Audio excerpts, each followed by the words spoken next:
Hi, Ange. Can we just have an injury update, after Monday? How's everyone? How's likes of Greg Taylor and whatnot? Yeah, Greg's got a slight hamstring, so we've got a scan. It's not too serious, but he'll definitely miss probably a couple of weeks. So he's the only one sort of from the game. And then in terms of the ones returning, they're all closer, but none available for tomorrow. So really it's just Greg out and no one else sort of in or out after that. We were just hearing from Kyogo there, obviously player of the month. He was mentioning just how, missing out in the World Cup, using that as a positive and spurring him on. 5 goals since the break. How pleasing is that? And have you seen that hungrier side to maybe in training that, he does use that as a positive energy going forward for the rest of the season? Yeah, look, to be fair, he's hard to read because he's always small and then he's always running. So, it's kind of not one I think it's noticeable from the outside. Obviously, he's irrespective of his sort of demeanour, he's a very determined young man to be the best he can be. And he's been outstanding for us. Not just obviously the goals he scored, but his work rate and his energy the last since the resumption have been really important for us. And he's been outstanding. But as I think I said before the Rangers game, that he's been outstanding from the moment he walked in our door here. I mean, his goals ratio is ridiculous. His input in every game, the energy he gives us. He's just been a fantastic player for this football club already, and I'm sure there's more to come. Hi, Ange. Just interesting you say there about Kyogo. We were quite surprised, I think, to hear that he says that he's not wholly satisfied with his performance. He thinks he could contribute more. You're probably not maybe surprised to hear that because you know the kind of person he is. But can he contribute more? Is that something that you do talk to him about? Yeah, it's not something it's something he demands of himself and demands of us. Like I said, that's the kind of environment we got. He wants to improve. He wants to know how he can get better. His role's changing, evolving as the team's evolving because, we kind of, when he first arrived, we were still sort of establishing our sort of game model, and, we had certain ways we could hurt oppositions. That's evolving all the time.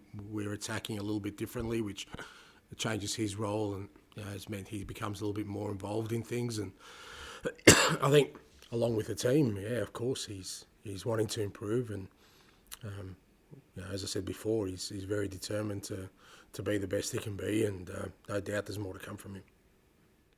Can we get an update on transfers and players leaving, players coming in? Is there anything to tell us at all? No.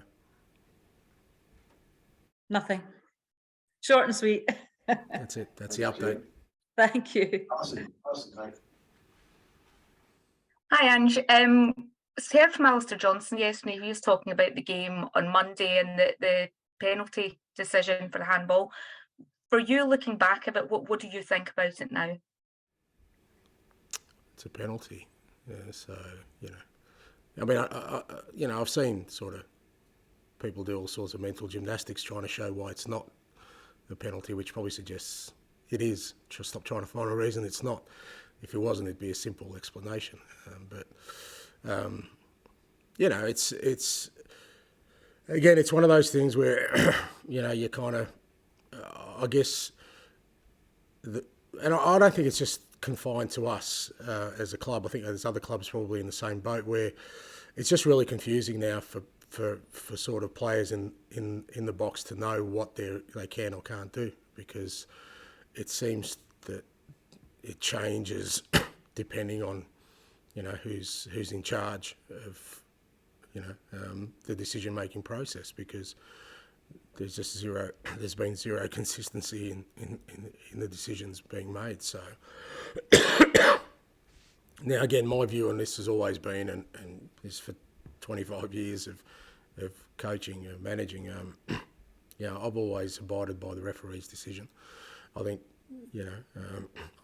again, you'd be hard pressed to find me really criticising any referee in my whole tenure as a manager, but because I've always believed these things even themselves out. They're human beings. They make mistakes. We make mistakes. Players make mistakes. Over the course of a season, these things usually even themselves out. But when I look at the introduction of VAR and the decisions have gone against us in particular, zero chance that that's going to even up between now and the end of the year, because it's just remarkable that we've had at least three major decisions go against us. And again, we can just say, well, you know what, it comes down to interpretation or whatever people want to say. But I guarantee you that if that game finished 2-2 and it was Rangers that were denied that decision, the talk this week would be about how that was a title-defining decision.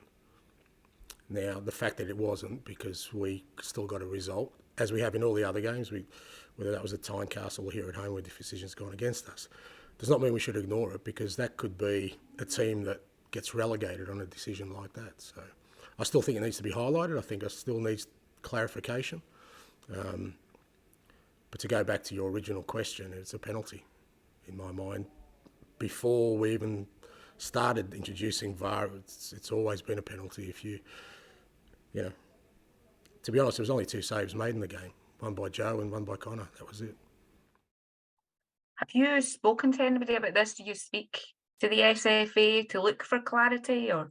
I've spoken to you and whoever else is listening today, and I don't think that's my role. I've never seen it as my role.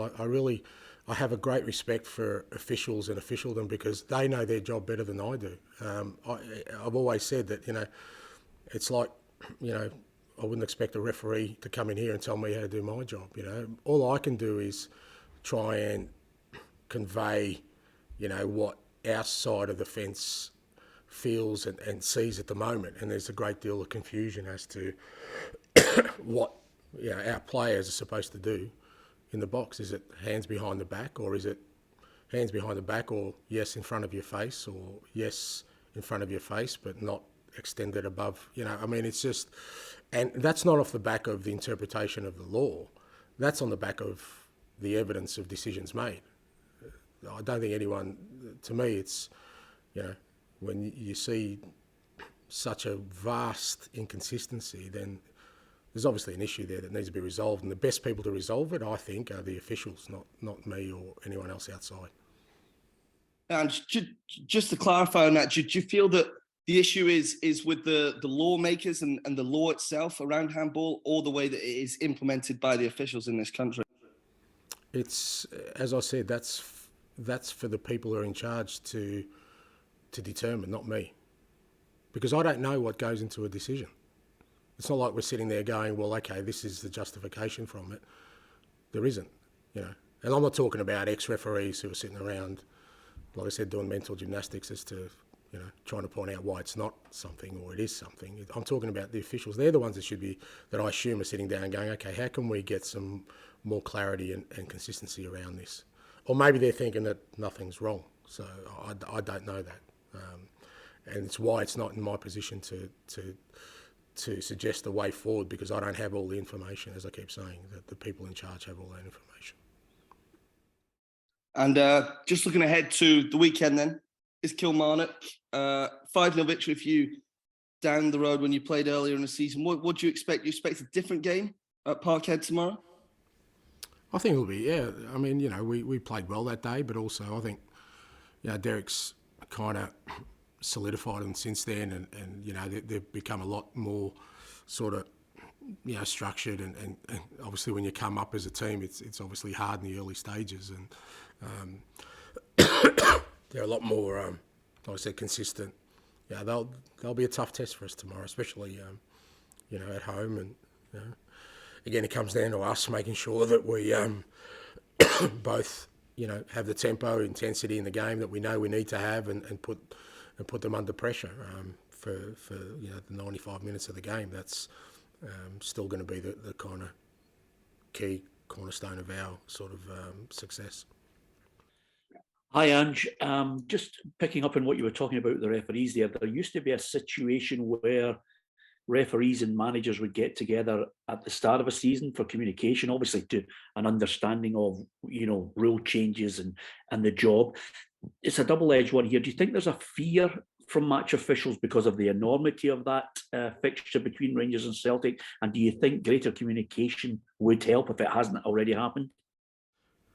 Look, I don't know. I've never been big on it because, like I said, for me, I've grown up with this ethos that you always respect the official's decision, right or wrong. That's always been my belief. I've kind of never been a fan of referees coming out afterwards and apologising for mistakes. I don't think they need to apologise because it'd be like me. I'd be doing it on a weekly basis with all the mistakes I've made. I'd be apologising for something, you know. I think when people are doing things to the best of their endeavour and mistakes are made, you don't need to apologise. I think we all understand that. So I don't think it's a matter of, you know, communication or understanding of the law. Like I said, I just think for me it's about, I think the key thing is just leadership, like in anything else in life, is that the people who are in charge of it just give us the direction and just say, look, this is it. This is how it's working. This is why it's working this way, and we're gonna continue to go down this road because this is the best way forward.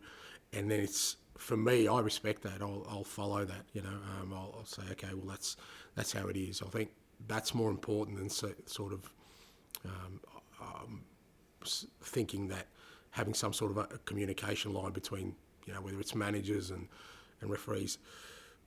Ultimately, all us managers have got vested interests, mate. You know, we want our team to win. You know, we're going to try and gain any advantage we get. That's our role. The referees to make sure that we don't cross any lines to do that. So I think, and like I said, I've always respected that. And even now, I don't place any criticism on the referees. I don't think you'll find me criticising a referee. My issue at the moment is just there's a real, I don't even know if inconsistency is the word. There's a real confusion about, you know, what is a penalty, what isn't a penalty, what gets referred, what shouldn't get referred. I just think, and I don't think I'm the only one in that boat. And obviously with 18 games left, Ange, and that 9-point advantage, forgive me for the comparison, Tom Brady mentioned ahead of the playoffs in the American football that throughout his career, he likes a manager who is consistent with his message, whether it's win, lose, or draw. Can you understand that? Is that the way you conduct yourself after the noise of the Old Firm game, and even, you know, previously when you played so well against Hibs and the fallout that you've witnessed from the 2-2 draw against Rangers? Yeah, but I don't think that's anything new. I think, like I said, it would be wildly hypocritical of me to have any different view when last year, when we were behind, you know, by a fair way, I remember at the time being pretty strong in saying that I think it's irrelevant. You know, I think points gaps and all these kind of things are irrelevant until it's decided. What's important is that you know, you continue to perform and continue to, you know, win games of football. And if you do that, you know, you kind of don't have to worry about what anyone else is doing because it's out of your control anyway. I can't control what other teams' results are. The only control we have is on how we perform in our games. Now, you know, as you said, there's 18 games to go. You know, rough maths, what's that, 54 points? You'll know better than me. Is it? Yes, it is 54. Thank you. Thank God I got that right. We better both. Our target is 54 points, mate. And if we get 54 points, then we won't have to worry about anything else. Josip Juranovic, obviously you said, I think before the game last week that he wasn't quite 100%. Was that, obviously there's a lot of, he came on at his unfamiliar position as well. Do you feel confident you can get the best out of him if you have to play tomorrow? Is he kind of back to normal? Yeah, no, look, he's fine. I mean, look, he wasn't 100%, but at the same time, all our players know you cross that white line, you're 100%. You know, there's no, and you know, Josip didn't have the best game last week. He wasn't the only one. You know, particularly through the middle part of the game. You know, we weren't at our best, but he's been an outstanding contributor for us for 18 months. He's been an unbelievable acquisition and done an unbelievable job. You know, culminating in an unbelievable World Cup for himself, and he's a highly valued member of this team, and he works hard every day, trains hard every day. I've got no issues with Josip. Last week, as I said, circumstances meant that it wasn't his best performance for us, but in terms of his contribution to us, I've got no issues. He's still very important. Have you had to have a chat with him, because there's so much talk about his future? So much has happened to him in the last 6 weeks as well. Is that kind of something you have to address as a manager?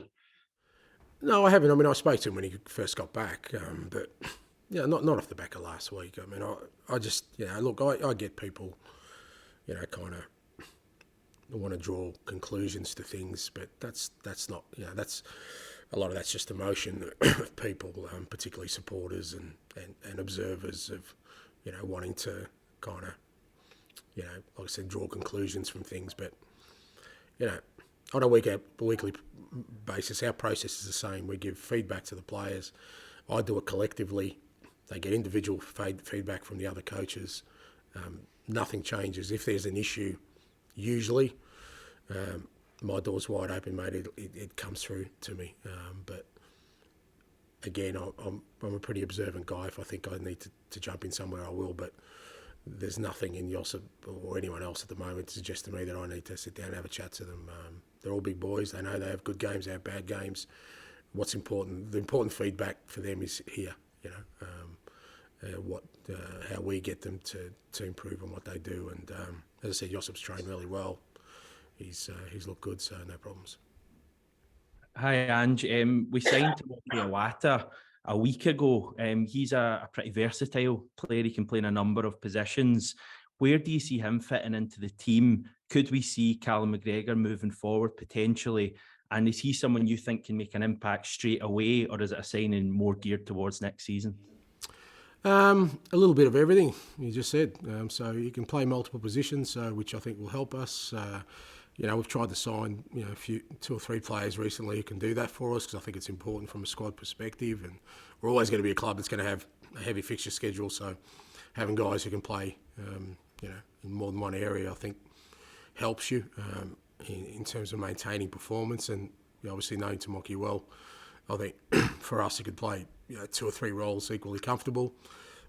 Where he settles, we'll see.